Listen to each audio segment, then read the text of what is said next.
There's always a delay. What's going on, YouTube? We got our man, Mr. Lior Gantz here. Always a pleasure. How you doing today, sir? Doing good.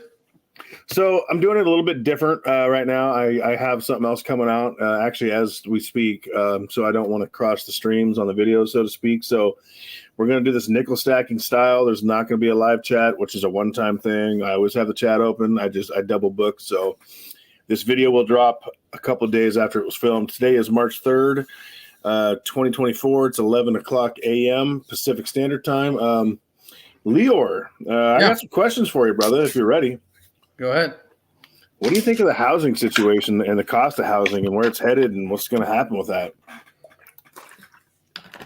I think America has I know America has a housing shortage. It's about 3 to 5 million homes that need to be constructed, and obviously with everything that's going on with very high interest rates, it's on hold. So millennials are getting older, richer.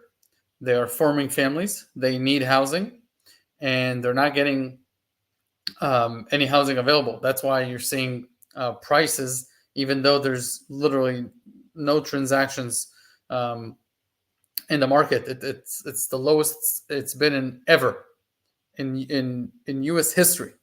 There's never been a more frozen housing market. And when you think about it, everyone that locked in a 30-year at the lows at the past decade, they don't want to sell because it's not that they don't like the price. They don't want to purchase a new home after that. Because they'll pay very high interest rates and all-time high prices. So you got a very weird dynamic, but it doesn't. There's no solution. You have to build more homes. And then when you look at the jobs market, it's so tight right now in the jobs market. The unemployment numbers are really low. It is true that high-paying jobs, some of them, are getting resized, like Google's resizing, Microsoft resizing, all these giants are resizing and they're letting people go. But at the lower levels, there's a huge shortage in workers, which is part of the reason why the Biden administration, apart from trying to get all these illegals to vote for the Democrats, they also understand that because of the Inflation Reduction Act, which is essentially the let's pummel China and kill every advantage they have act, they need workers. They need a lot of workers. America is booming industrially, and it awoke after about 30 years of sacrificing everything for this vision of globalization that failed. So between all that, you have an influx of workers or an influx of illegal immigrants that need housing and that will stay in America and will themselves form families or are coming with the families. Those are 10 to 15 million people that have come in already. And you have the millennials that are getting richer and getting married and forming families. Therefore, if you ask me about the next 5-6 years, wherever you are in America, you have an opportunity in real estate. I want to talk to you about where the biggest opportunities are in the real estate market. One, it will be throughout the Mississippi River. So if you look at the Mississippi River, because of deglobalization, that river is going to boom in terms of the amount of ships that will come in to it. It will go up to the Great Lakes, up to Chicago, out to New York, all the way down to Florida, and through the Gulf of Mexico back in. And you'll have a logistics chain that will fuel these economies. So if you're in these areas, port areas, areas around the Mississippi River, you're going to see a boom. So that's one opportunity that's going to be massive. A second opportunity is obviously with Florida, but that opportunity is started 100 and something years ago, and it will continue to expand. This is a phenomenal state, politically in a very good situation. It's going to there's a lot of tax incentives to be an entrepreneur there, to be a business owner there. And I think that you will keep seeing it grow and boom. And therefore, in general, I think there's a huge opportunity in real estate in the next few years in America. And I'm not even starting to talk about all of the logistic, industrial, huge commercial. All of these are going to be looking for a home, a base, because America is doubling its industrial base in the next few years. And that means that so many factories are going to need land, and therefore communities, developments, etc. You're in boom time over there in America. It's funny you say that. I actually had this conversation with a friend of mine last night. America, and I don't think a lot of people understand this, America in the last many decades has been an economy built on consumerism, not manufacturing. And that's where I think we differ a lot from China. Personally, I don't think we're the largest economy in the world like they say they are. I think it's China, but that's my personal opinion. Do you have any thoughts on that? Sure, you're wrong. America is not only the biggest economy in the world, it's also so much better on so many levels than other economies that the problem is that it's too good. It's almost like it's too good, and it discourages so many other economies. Let's talk China, for example. China is a country that without the United States, without globalization, without Bill Clinton giving China everything that a country would ever want, especially a country that detests and despises the United States, he gave them everything, and they boomed. But they boomed until 2011. And in 2011, their ability to urbanize and bring slave labor into the big cities peaked, and their workers have started to decline ever since. If you look at the labor income in China in the 21st century, it's gone up about 20-fold. China is no longer a cheap country whatsoever. There are about 52 countries that produce cheaper than China. That's a quarter of the world. And so that's one thing. So what is China then? Because if it can't provide cheap goods to the world, then what is its economy? Well, apart from being super corrupt and managed from a centralized government that's an extremely harsh, cruel, and communistic society, they have created a real estate bubble that is unlike anything you've ever seen. If the subprime mortgage was about 8% of US GDP going away, and that almost made the entire world collapse because of that, China's real estate bubble is about 25% of GDP. Every citizen in China has 2 homes. If you look at on average, it is, and it's because they don't trust their own stock market, so they put everything in housing. China is an economy that is about to see a major collapse. It's already teetering on a depression. It's just so kept. All this data is so kept within the CCP and what it allows to leak out. But if you book a flight tomorrow to Shanghai or Beijing and start to roam the country, you'll see what I'm talking about. I have friends that are in steel, buying steel from China or to China, and they all tell me the same thing. It's dead over there. It's dead. Now, demographically, it's even worse because of the one-child policy and mandating about 336 million abortions during that time. The Chinese woman doesn't want to have children. So their working age people are literally going away. And so right now, let's say we actually believe their stats and they have about 1.3 billion people. In this century, it will be below 1 billion. So we have never seen any country in history lose 300 million people of its own citizens without a crazy natural disaster. We've just not seen it, and we will see it with China. So their economy is actually going to shrink further. And I want to remind everyone that they're only as big as they've gotten to be because America allowed them to do so. They turned a blind eye to IP theft and to reverse engineering and everything else that the Chinese did. I agree with that 100%. We allowed them to grow 100%. But it doesn't matter. Once Trump got to office, he literally just said enough. Started with the tariffs. Biden that platformed on, I'm a Democrat. He's a Republican. I'm gonna do everything in reverse. He all he did was double down on moving away from China. The Inflation Reduction Act is essentially we're getting away from China Act, and I think that if Trump gets elected in 2024, it's gonna double with the pace that America is moving away from China. Now let's talk militarily. China has always been a very strong power in the East, but it's never been a global superpower, and it cannot be.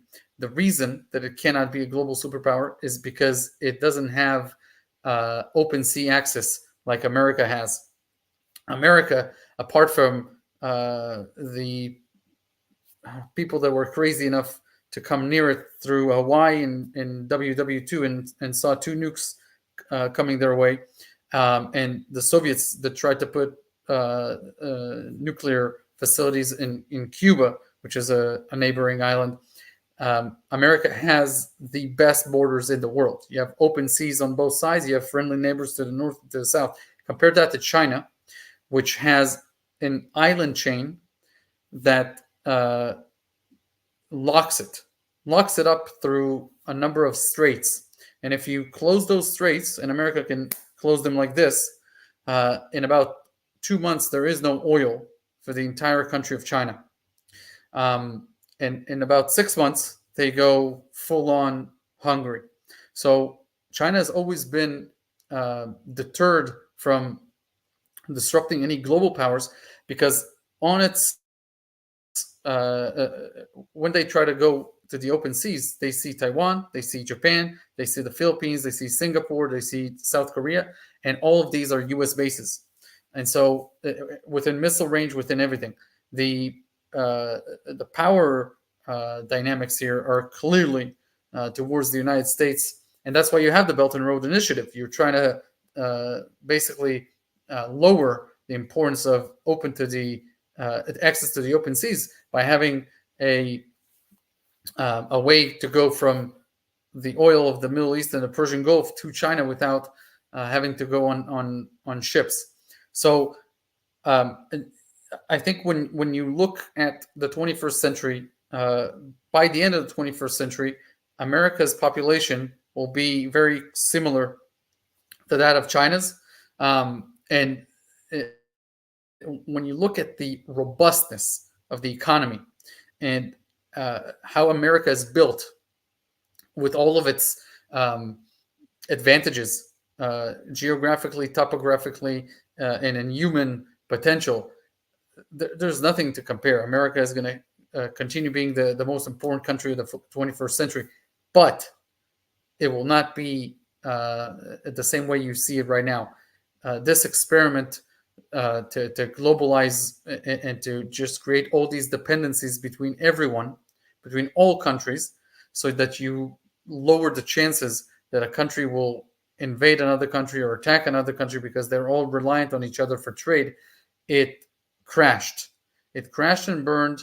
At first, it was with Russia in 2014, and then with Russia in 2022. Once Russia shut the energy supply to Europe on one bright morning and invaded neighboring Ukraine, globalization officially ended. And you're seeing the trickle effects of it in the Middle East, especially in the Red Sea, where the Yemenites, the Houthis of Yemen, are creating maritime shipping constraints, attacking ships on the open ocean, and that essentially is what globalization is. Globalization is the U.S. Navy protecting the open seas from piracy, which has basically been the norm for the global economy throughout history. There's never been a time where ships were not attacked on the open seas, unless you happen to live between 1946 and 2020. There's never been a long peace with no ships attacking other ships. This was unprecedented, and of course, it alleviated poverty everywhere in the world almost. But the cost was that we learned that economics doesn't drive all countries. Some countries are dictatorial, other are communistic, and if you're not authoritarian by dictatorship or communism, then you have these time travelers from the 6th century that believe God has told them to conquer the rest of the world, and they're theological, which is even worse because they don't care about dying. So within all that mix, which America and Europe thought the world was already past, and you could just kind of waltz into these countries and change them to become Westerners, it evaporated.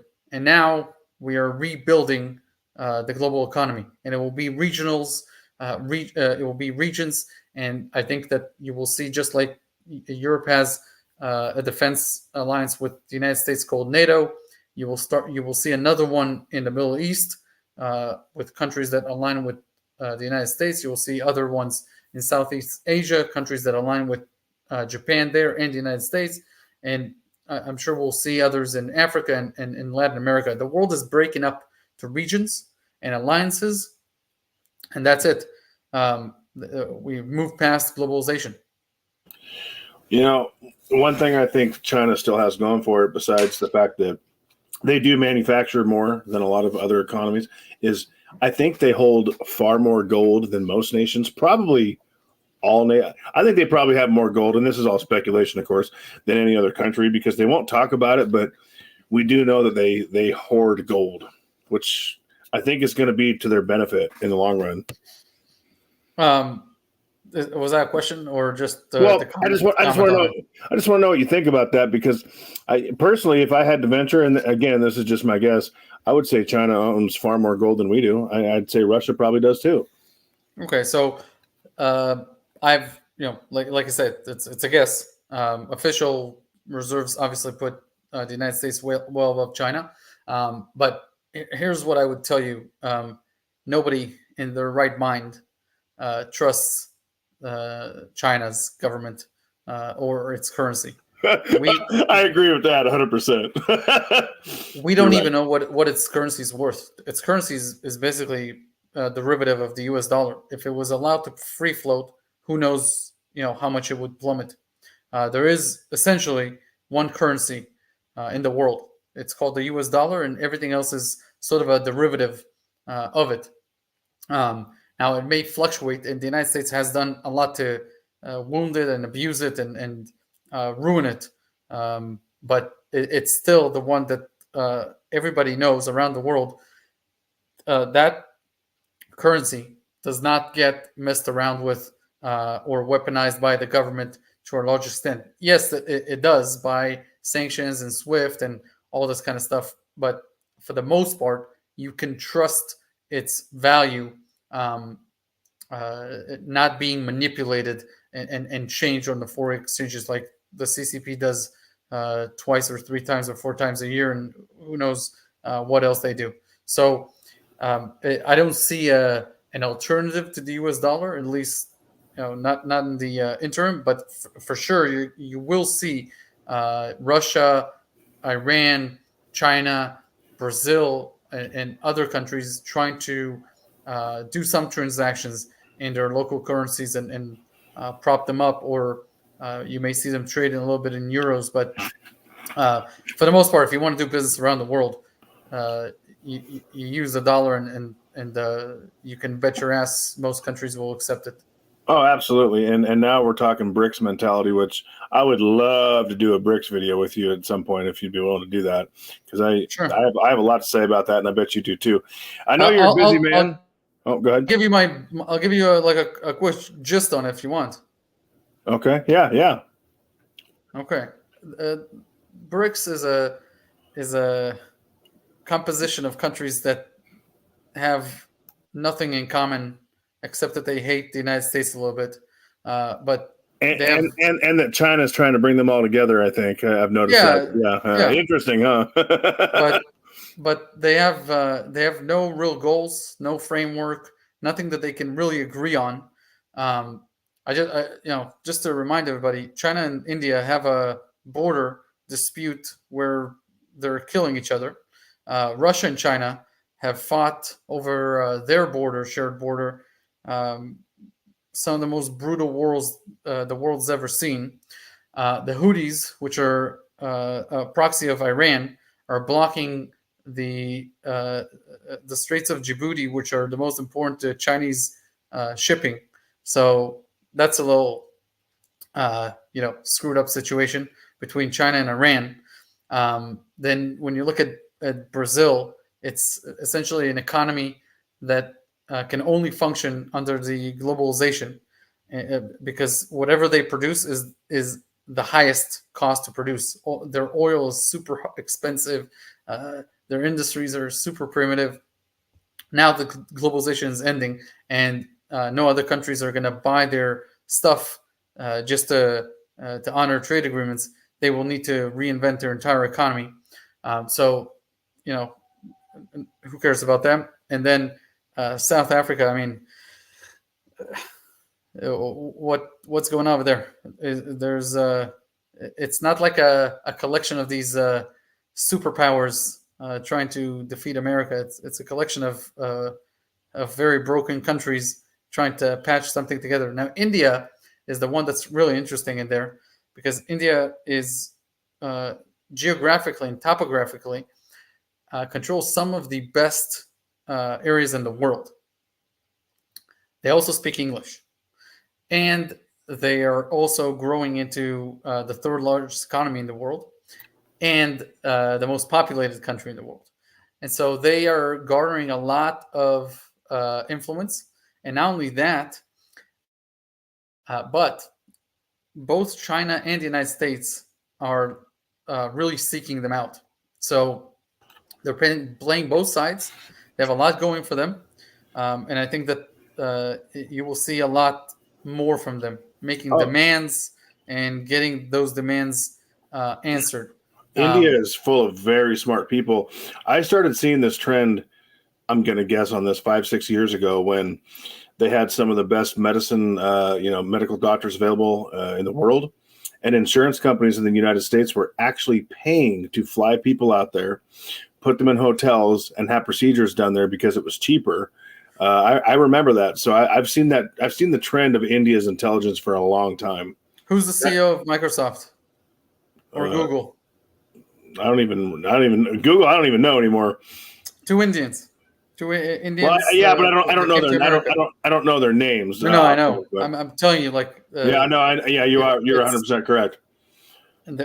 very very capable people, Very, and very intelligent. yes, and they will only grow richer and more Yep. influential. And that's why China and the U.S. both want India in their pocket, so to speak. Well, Like you said, the competition. yeah. So India controls the Straits of Andaman. If you want to look it up, it's some of the most crucial maritime passageways between the Persian Gulf and China.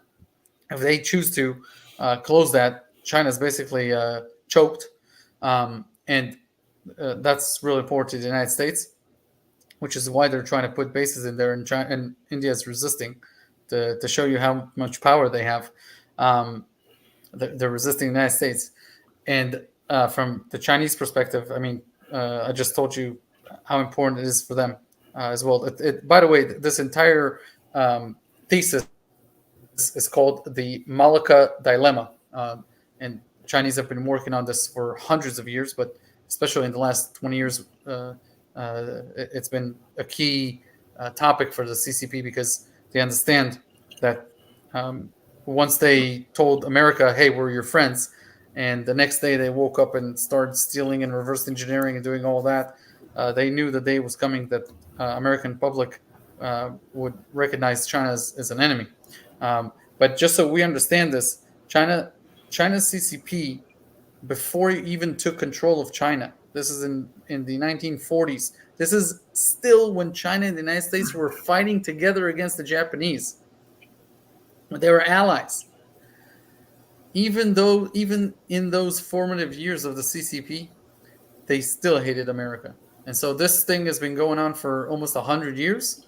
And their vision originally was to make America work in 4 fronts at the same time. And so you're seeing Taiwan being one front, Russia being the second front, the Middle East being the third front right now. And there's a brewing new region starting in the Caucasus and in Africa, and I think that they've been able to create that chaos to try and weaken the United States. Obviously, you're seeing within the United States that some are saying, "Hey, why are we spending so much money? We're helping these people, these people, these people. We have an open border. We have our education system is dropping. We can't afford to do everything for everyone. We need to take care of ourselves." So you are seeing that the Chinese plan to weaken American support to its allies around the world is working. It just came out that America is spending growing its deficit by $1 trillion every 100 days. So it's definitely pushing the political theater in America to, between the conservatives, the Democrats, and between those that believe that America should fight for liberty everywhere, compared to those that think that they should isolate and just control their borders and let everyone else fight if they want to fight. And the truth is obviously somewhere in the middle. Yeah, I agree. I think that this period that we're entering is just a period with a lot of wars. So just prepare to see way more than what you're seeing. This is just the beginning. I agree with you, and man, we can go on forever. We always go over the allotted time because I know you're a busier man than me, and I'm pretty freaking busy. But before I, let you go, even though we're, about 10 minutes almost behind what you had available. You're good. Can you tell people where they can find you?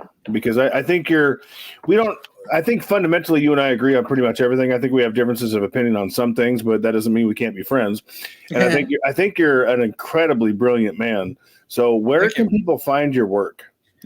Wealthresearchgroup.com is a free financial newsletter. I started it in 2016, and we publish 3 times a week. I started it basically because I wanted to encapsulate my ideas, my insights, and then also my conversations with CEOs and fund managers into like tidbits just for myself to keep notes. But then I started to publish them before 2016, and people liked them. So of course they liked them because you give even if someone doesn't fully agree or doesn't agree completely yet, you give people a great amount of perspective through your brilliance. So why wouldn't they like what you have to say? Thank you. And so we publish Sunday, Tuesday, and Thursday. Okay. And what I try to do is marry this geopolitical, geostrategical, and macroeconomics with investments that I personally do. So if you look at the screen, you see wealthresearchgroup.com/portfolio. That's actually my portfolio. You can literally download it and check it out for yourself. Can you have that link sent to my email so I can copy and paste it in this video, if you would? Sure. All right, that would be ideal. I would love that. And then one more quick question before I let you go, because like I said, you're a brilliant, busy man. When are you going to actually create a YouTube channel and blow the rest of us out of the water? Because you would do very, very well, my friend. And you have a lot to offer. And I think you could do that on your own platform. And I'm telling you, any one of us that have had you on our shows would be delighted to appear on your show, on your channel. So food for thought. But I mean, is that in the works? Maybe someday at some point. You know, I have I like my life right now, and adding a YouTube channel um, is a huge endeavor. Yes. There's so much good content out there already, like amazing content, and I feel like people are doing a phenomenal job on YouTube.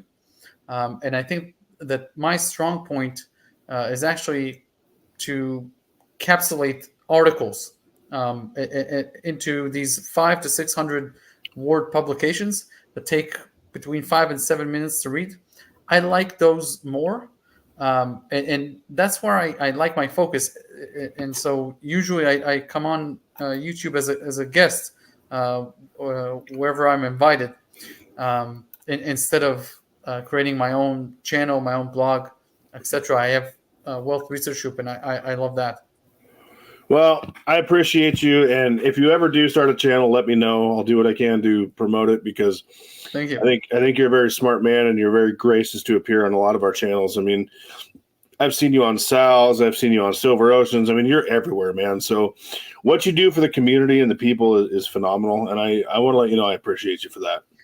And you know what? I want to tell you something as well. A shout out.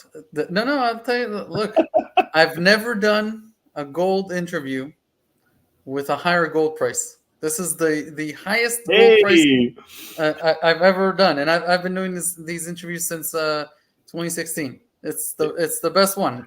2,094 an ounce. You know, and that's awesome. And I can tell you, I mean, I've been stacking since 2008 or 2009. And this channel was born on October 1st of 2023.